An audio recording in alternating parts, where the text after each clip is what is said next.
महान अरहंत थेरी यशोधरा की जीवन गाथा। भाग नंबर 1। राजकुमार सिद्धार्थ और राजकुमारी यशोधरा के बीच का रिश्ता कोई साधारण रिश्ता नहीं था। यह रिश्ता बहुत पुराने समय से चला आ रहा था और इसकी जड़ें बहुत गहरी थी। हालांकि उनके सांसारिक रिश्ते की सटीक शुरुआत बताना आसान नहीं है, लेकिन दीपंकर परम बुद्ध के समय में एक अजीब लेकिन आश्चर्यजनक बात हुई। उस समय बोधिसत्व का जन्म एक अत्यंत धनी ब्राह्मण परिवार में हुआ था। युवा और बलवान होते ही वे विवाह करके अपनी संपत्ति पर शासन करने के बजाय गृहस्थ जीवन त्याग कर तपस्वी बनना चाहते थे, लेकिन उनके माता पिता ने मना कर दिया। लेकिन अपने प्यारे माता पिता के देहांत के तुरंत बाद उन्होंने अपने सारे सुख सुविधाओं का त्याग कर दिया, अपनी सारी संपत्ति दान कर दी और तपस्वी बन गए। उनका नाम सुमेधा था, इसलिए वे तपस्वी सुमेधा कहलाए। सुमेधा ने गृहस्थ जीवन त्याग दिया, हिमालय चले गए और तपस्वी बन गए। उन्होंने स्वयं ज्ञान और प्रत्यक्ष ज्ञान प्राप्त किया। एक दिन वे रम्मा नगर के ऊपर आकाश में यात्रा कर रहे थे, वह नगर जहां वे आमतौर पर नमक और मसालों की तलाश में जाते थे। उस दिन उन्होंने नगरवासियों को उत्सुकता से एक सड़क सजाते हुए देखा। ये देखकर वे जमीन पर उतरे और उनके पास गए। मित्र, आप इस सड़क को क्यों सजा रहे हैं?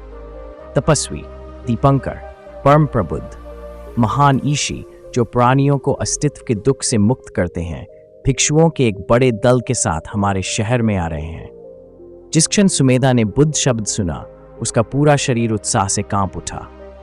सुमेधा ने भी सड़क तैयार करने में मदद करने का अवसर मांगा। अपनी मानसिक शक्तियों से सुमेधा इस कार्य को तुरंत पूरा कर सकते थे, लेकिन उन्होंने इसे अपने माथे के पसीने से करने का फैसला किया। कुदाल और बोरी लेकर उन्होंने मिट्टी ढोई और उसे सड़क के कीचड़ भरे हिस्से पर समान रूप से फैला दिया। अचानक शांति और स्थिरता के साथ एक अजीब सी हवा में छा गई। तपस्वी सुमेधा ने ऊपर देखा और एक अविश्वसनीय दृश्य देखा। जो ईशी प्राणियों को अस्तित्व के दुख से मुक्त करते हैं, वे इस ओर आ रहे हैं। उत्तेजित होकर सुमेधा ने अपने आप से सोचा, अरे नहीं, मैंने अभी भी सड़क का वह हिस्सा पूरा नहीं किया है जो मुझे सौंपा गया था। मुझे क्या करना चाहिए? फिर उन्होंने बुद्ध और कीचड़ भरे रास्ते के बीच बार बार नजर घुमाई। सोचने का कोई समय नहीं था। सुमेधा बुद्ध की ओर सिर करके सड़क के कीचड़ भरे हिस्से पर लेट गए और दोनों हथेलियां श्रद्धा से जोड़ लीं।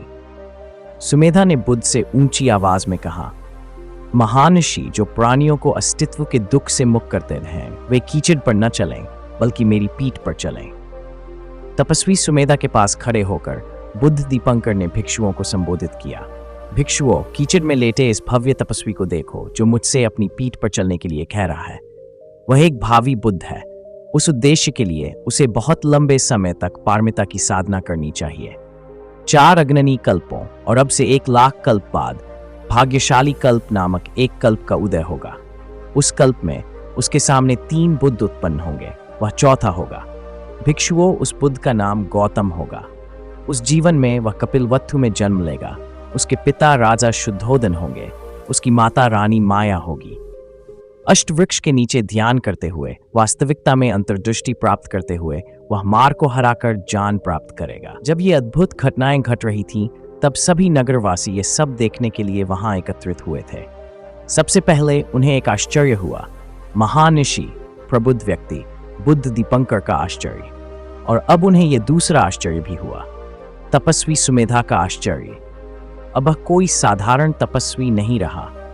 उसने बुद्ध दीपंकर से एक महान अद्वितीय व्यक्ति होने का निश्चित वचन प्राप्त किया है, एक बुद्ध होने वाले बोधिसत्व। उसे बुद्ध दीपंकर द्वारा लंबे समय के बाद 4 अग्रणीय कल्पों और 1 लाख कल्पों के बाद गौतम नाम से बुद्धत्व प्राप्त करने का आशीर्वाद दिया जा रहा है। इस प्रकार नगरवासी दोनों आश्चर्यों से रोमांचित हो गए और उन्हें देखकर बहुत खुश हुए। उनमें से एक महिला थी, एक परिव्राजिका, जिसका अर्थ है वह महिला जो बाहर गई है, एक भटकने वाली। हालांकि वह भी दूसरों की तरह दोनों आश्चर्यों को देख रही थी, लेकिन वह तपस्वी सुमेधा को देखने के लिए बहुत उत्साहित थी। वह इस घटना से आश्चर्यचकित थी। वह अपने विचारों को तपस्वी सुमेधा से दूर नहीं कर सकी। तुरंत उसने प्रबुद्ध बुद्ध दीपंकर के चरणों में नीले कमल के 2 गुच्छे चढ़ाए और एक इच्छा की, ये फूल महान शिक्षक बुद्ध को अर्पित किए जाएं। मैं जो पुण्य अर्जित करती हूँ, उससे मैं ऐसी महिला बनूं जो इस अतुल्य तपस्वी को 4 अगणिय कल्पों और 1 लाख कल्पों में महान बुद्धत्व प्राप्त करने में पूरे दिल से मदद करती है। मैं यशोधरा बनूं, जो उनके एकमात्र पुत्र राहुल को जन्म देती है। मैं उनकी कभी न छूटने वाली छाया बनूं और हर तरह से शरीर, वाणी और मन से बुद्धत्व प्राप्त करने के लिए आवश्यक सिद्धियों को पूरा करने में सहायक बनूं। जिस तरह इस तपस्वी सुमेधा ने बुद्धत्व की महान घोषणा प्राप्त की, उसी तरह मेरी भी इच्छा पूरी हो। इस परिव्राजिका की कथा भी अद्भुत है। वह इस प्रकार है। राजकुमार दीपंकर, बुद्ध दीपंकर के सामान्य जीवन में की पत्नी रानी पदुम थी। एक दिन सुमित्रा नामक एक कुलीन महिला ने रानी को देखा और उसके आकर्षक गुणों और अद्वितीय सुंदरता से उत्साहित और अत्यंत प्रसन्न हुई। उसकी महिमा और ऐश्वर्य ने उसके दिल को गहराई से छू लिया। जिस क्षण उसने उसे देखा, वह रानी पदुम की महिमा के अलावा और कुछ नहीं सोच सकी। अंततः वह एक निर्णय पर पहुंची। जबकि उसके अमीर माता पिता और रिश्तेदारों ने इनकार कर दिया, उसने सब कुछ पीछे छोड़ दिया और अपना जीवन बेघर कर दिया। वह एक परिव्राजिका बन गई। वह ब्रह्मचर्य का जीवन जीकर अधिक पुण्य एकत्र करना चाहती थी। वह उस समय बहुत कम परिव्राजिकाओं द्वारा पालन किए जाने वाले कठोर ब्रह्मचर्य का पालन करके बहुत सारा पुण्य संचित करना चाहती थी। वह पुण्य एकत्र करना चाहती थी और सामान्य जीवन में बुद्ध की पत्नी पदुम की तरह रानी बनना चाहती थी। ये वास्तव में आश्चर्यजनक है कि भले ही वह भविष्य के बुद्ध के बारे में नहीं जानती थी, लेकिन उसने सामान्य जीवन में बुद्ध की पत्नी बनने के बारे में सोचा। इसके लिए उसने सोचा कि पुण्य इकट्ठा करना ही अपने लक्ष्य को जीतने का तरीका है। पुण्य इकट्ठा करने के लिए उसने ब्रह्मचर्य का जीवन जीना चुना। क्या यह आश्चर्यजनक नहीं है? भविष्य के बुद्ध के बारे में जानने से पहले ही उसने खुद को एक भावी बुद्ध के लिए तैयार कर लिया था। वह नहीं जानती थी कि बुद्ध की आवश्यकताओं को पूरा करने के लिए बुद्ध को कितने लंबे समय तक संघर्ष करना होगा, लेकिन वह आने वाली यात्रा के लिए तैयार थी। वह नहीं जानती थी कि उसे बहुत सारे त्याग करने होंगे। वह नहीं जानती थी कि उसे सभी दुखों को सहना होगा और खुद को किसी और की तरह समर्पित करना होगा। वह नहीं जानती थी कि उसके अपने खून से पैदा हुए बच्चों को बोधिसत्व द्वारा भिक्षा के रूप में दिया जाएगा। वह नहीं जानती थी कि उसे ये बलिदान सिर्फ एक बार नहीं बल्कि कई जन्मों में कई बार देने होंगे। वह नहीं जानती थी कि उसे पोरिसादों, नरभक्षियों, क्रूर राक्षसों और जंगली जानवरों का भोजन बनकर अपने जीवन का बलिदान देना होगा। वह नहीं जानती थी कि उसे अपनी सारी संपत्ति, धन, आभूषण, कपड़े, घर, राज्य, महल, नौकर चाकर और सारी संपत्ति त्यागनी होगी। वह नहीं जानती थी कि उसे अनगिनत जन्मों में अनगिनत युगों तक बिना रुके ये सब दुख और पीड़ा सहन करनी होगी। और वह ये भी नहीं जानती थी कि अब से उसे बोधिसत्व की पत्नी के लिए विशेष रूप से निर्धारित सभी कठिनाइयों का सामना करना पड़ेगा, जिसकी बराबरी दुनिया की कोई भी महिला नहीं कर सकती। तो जब वह उस आकांक्षा के साथ भटक रही थी, तो उसे यह अद्भुत घटना देखने को मिली। इसलिए पहली नजर में ही वह इस घटना से प्रेरित हो गई और तुरंत अपनी इच्छा व्यक्त कर दी। तपस्वी सुमेधा और परिव्राजिका सुमित्रा दोनों ने अलग अलग इच्छाएं की, जो वास्तव में भविष्य में एक साथ पूरी होने वाली थी। लेकिन उसी जीवन में वे फिर कभी एक दूसरे से नहीं मिले। तपस्वी दीपंकर बुद्ध के विधान में भिक्षु बन गए और परिव्राजिका ने अपना ब्रह्मचर्य जीवन अकेले ही जारी रखा। तो इस तरह से हमारे बोधिसत्व और उनकी प्रिय पत्नी यशोदा की कहानी शुरू हुई। सुमित्रा ने जब से यह प्रबल आकांक्षा की है, तब से वह अपने जीवन रूपी पति से एकाकार होने के संकल्प के साथ दीर्घकाल तक बार बार पुण्य कर्म करती रही। हमारे बोधिसत्व ने बुद्धत्व प्राप्त करने के लिए पर्याप्त पुण्य संग्रह करना जारी रखा और वह सुमित्रा उस पुण्य संग्रह को प्राप्त करने में उनकी सहायता करती रही। वह उनकी छाया की तरह हर समय उनके पीछे रही, उनकी माता की तरह उन्हें ऊर्जा और साहस प्रदान करती रही, एक मित्र की तरह प्रोत्साहन और शक्ति प्रदान करती रही, एक बहन की तरह उनकी सफलता देखने के लिए अपना सब कुछ त्याग देती रही, एक बेटी की तरह इतनी विनम्र और आज्ञाकारी रही, एक सेवक की तरह कष्ट और कठिनाइयों को सहन करती रही। एक सच्ची पत्नी होने के नाते उसने सब कुछ किया और ऐसा कुछ भी नहीं था जो वह उनके लिए न कर सकती थी। उसने सभी पहलुओं में उनकी सहायता की और 10 पारमिताओं की पूर्ति के लिए प्राण फूंक दिए। संक्षेप में उसने पुण्य के क्षेत्र को उर्वर बनाया, जिसे बोधिसत्व ने बुद्धत्व के लिए विकसित किया था। 4 अनगिनत युगों और 1 लाख युगों तक वह ऐसा करती रही। यह आंसुओं का सागर था, धैर्य का सागर, सहनशीलता का सागर था, आशीर्वाद का सागर था, परवाह का सागर था, प्रेम का सागर था, आखिरकार पुण्य का महान सागर था। अनेक जन्मों में उसने बोधिसत्व के साथ वन में संन्यास लिया। बहुत सारा धन, प्यारे चचेरे भाई बहन, बच्चे, माता पिता और रिश्तेदार, राज्य, महल और सभी सुख सुविधाएं त्याग दी। अनेक जन्मों में, असंख्य युगों तक जब भी उसने कुछ देने की इच्छा की, उसने कभी कुछ नहीं छिपाया, बल्कि उसे सब कुछ देने दिया। जब उसने ब्रह्मचारी रहने की इच्छा की तो उसने भी वैसा ही जीवन जिया।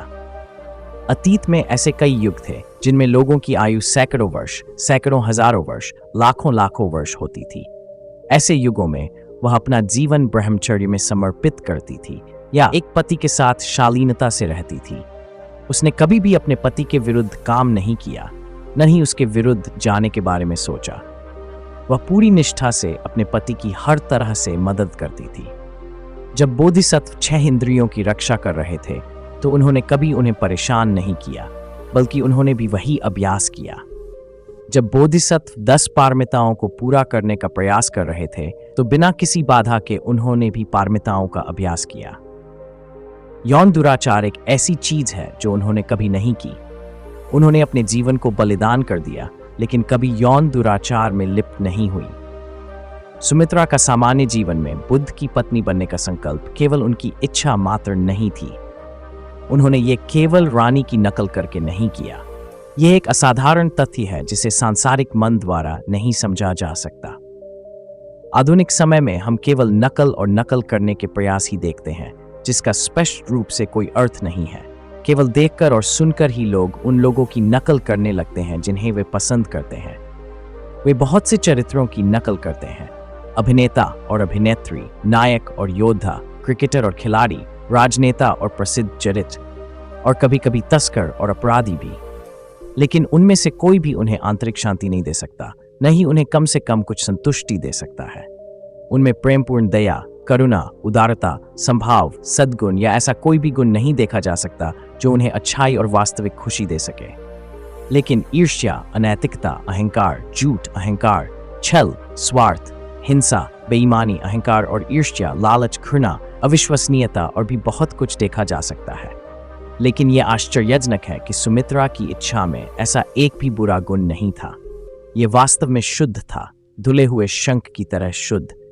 इसके अलावा आज ऐसे लोगों को खोजना वाकई मुश्किल है जो मासूमियत से सद्गुण विकसित करते हैं और ईमानदारी से परोपकार की भावना से इच्छाएं करते हैं। उन्हें यह एहसास भी नहीं होता कि उनकी इच्छाएं उनके अहंकार में इतनी गहराई से समाहित हैं। आज पुरुष और महिलाएं दोनों ही अपने इर्द गिर्द कुछ बनाने और अपने लिए खुशी और सफलता पाने के उद्देश्य से लाखों इच्छाओं और सपनों के बीच फंसे हुए हैं। लेकिन हमारे तपस्वी सुमेधा और सुमित्रा की इच्छाएं बिल्कुल अलग हैं। वे बिल्कुल शुद्ध थीं, धुले हुए शंख की तरह शुद्ध। उनकी इच्छा की पवित्रता में न तो कोई दाग है और न ही थोड़ी सी गंदगी दिखाई देती है। सुमित्रा की यात्रा जो बुद्ध दीपंकर के चरणों से शुरू हुई थी तब तक नहीं बदली जब तक कि उन्हें राहुला माता का पद प्राप्त नहीं हो गया। जैसे हिमालय की पर्वत श्रृंखला के बीच से बहती हुई एक सुंदर जलधारा महासागर में जाकर समाप्त हो जाती है, वैसे ही उनका दृढ़ संकल्प जो उनके हृदय के अंतस में गहराई से अंकित था, उन्हें यशोधरा के रूप में जन्म लेने की ओर दृढ़ता से ले गया। उनका दृढ़ संकल्प पर्वतों के राजा महान हिमालय की तरह अडिग था। उनके दृढ़ संकल्प में न तो कोई छेद था, न ही कोई दाग। ये पूरी तरह से निष्कलंक था, आत्मदृष्टि से मुक्त था। यह कहना अतिशयोक्ति नहीं होगी कि वह हमारे बोधिसत्व को बुद्धत्व प्राप्त करने के लिए आवश्यक 10 पारमिताओं की पूर्ति की जीवन रेखा थी। हमारे महान शिक्षक भगवान बुद्ध के अलावा और कौन यशोधरा और उनके बलिदानों के बारे में अच्छी तरह से जानता है, जो उन्होंने हमारे बोधिसत्व के महान लाभ के लिए किए थे। ज्ञान प्राप्ति के प्रथम वर्ष में, महान त्याग के 7 वर्ष पश्चात, पहली बार हमारे भगवान बुद्ध अपने स्वजनों को शुद्ध धम्म से सहायता करने के लिए बड़ी करुणा के साथ अपने मूल देश किम्बुलवतपुर आए। दूसरे दिन भगवान बुद्ध और उनके अरहंतों का विशाल दल मुख्य सड़क पर भिक्षा मांगते हुए घूम रहा था। पिछले दिन न तो राज परिवार और न ही राजा शुद्धोधन को याद आया कि उन्हें कल की भिक्षा के लिए पहले भगवान बुद्ध को आमंत्रित करना चाहिए। इसके बजाय वे राजा के महल में भिक्षा की व्यवस्था करने की जल्दी में थे और वास्तव में भिक्षा हॉल को व्यवस्थित करने में व्यस्त थे। बुद्ध को राजसी मार्ग पर भिक्षा मांगने जाना अपमानजनक नहीं लगा। उन्हें यह भी नहीं पता था कि राजकुमार के रूप में अपने जीवन में वे राजसी घोड़े की सवारी करके उन्हीं सड़कों से गुजरे थे। अगले दिन अपना कटोरा हाथ में लेकर एकाग्र मन से, करुणा से भरे हुए बुद्ध घर घर भिक्षा मांगने निकल पड़े, बिना किसी घर को छोड़े। जब राजकुमारी यशोधरा ने यह देखा तो वे रोती हुई राजा शुद्धोधन के पास पहुंची और उन्हें सारी बात बताई। ये सुनकर राजा शुद्धोधन बहुत दुखी हुए और जल्दी जल्दी महल से बाहर निकल गए। अपने हाथ में अपनी शॉल की तहें समेटते हुए वे दौड़े और भगवान के सामने खड़े हो गए। आदरणीय महोदय, आप हमें बदनाम क्यों कर रहे हैं? आप भोजन के लिए भीख क्यों मांगते फिरते हैं? क्या हम आपको और भिक्षु संघ को भिक्षा देने में समर्थ नहीं हैं? महान, हमारे वंश की परंपरागत रीति है कि हम जीवन की निरंतरता के लिए बिना किसी बाधा के घर घर जाकर अनासक्त मन से भिक्षा मांगते हैं। आदरणीय महोदय, ऐसा कैसे हो सकता है? हमारे महासम्मत वंश शाही ओक्का वंश में ऐसी प्रथा कैसे हो सकती है? क्या आपने कभी किसी एक भी खटिया के बारे में सुना है जो इस तरह से भिक्षा मांगने गया हो? महान राजा, शाही ओक्का वंश आपका वंश है, हमारा नहीं। हमारा वंश उन मुक्त मन वाले बुद्धों का वंश है जिन्होंने दो अतियों को त्याग दिया और मध्यम मार्ग पर चलकर मार की सेनाओं को पराजित किया और सभी दोषों पर विजय प्राप्त करके सर्वजन ज्ञान के माध्यम से सभी घटनाओं को अपने हाथ की पीठ की तरह समझ लिया। वे सभी बुद्ध बिना घर छोड़े घर घर जाकर भिक्षा मांगते थे। फिर वहां सड़क के बीच में खड़े होकर बुद्ध ने राजा को धम्म का उपदेश दिया। श्लोक के प्रथम 2 श्लोकों को सुनने मात्र से राजा को धारा प्रवेश का फल प्राप्त हुआ तथा अंतिम 2 श्लोकों को सुनने से उसे एक बार फिर से लौटने का फल प्राप्त हुआ। बाद में महाधम्पाल जातक कथा सुनने से उसे फिर से न लौटने का फल प्राप्त हुआ तथा राजसी श्वेत छत्र के नीचे राजसी शैया पर लेटे हुए उसे अरहंत पद की प्राप्ति हुई तथा उसी दिन उसे अंतिम निर्वाण प्राप्त हुआ। भिक्षा देने के बाद जब बुद्ध भिक्षा देने वालों को धम्म प्रवचन से प्रसन्न करने वाले थे तो उन्होंने यशोधरा की अनुपस्थिति पर ध्यान दिया। जब बुद्ध ने राजा से पूछा कि वह कहाँ है तो राजा ने उत्तर दिया, आदरणीय महोदय, वह कहती है यदि बुद्ध को पता चल जाए कि मैं कौन हूं तो वह मुझसे मिलने आएंगे, और वह अपने शयन कक्ष में ही रुक गई है। फिर बुद्ध अपने मुख्य शिष्यों सारिपुत्र और मोगल्लान के साथ यशोधरा के शयन कक्ष में गए और तैयार आसन पर बैठ गए।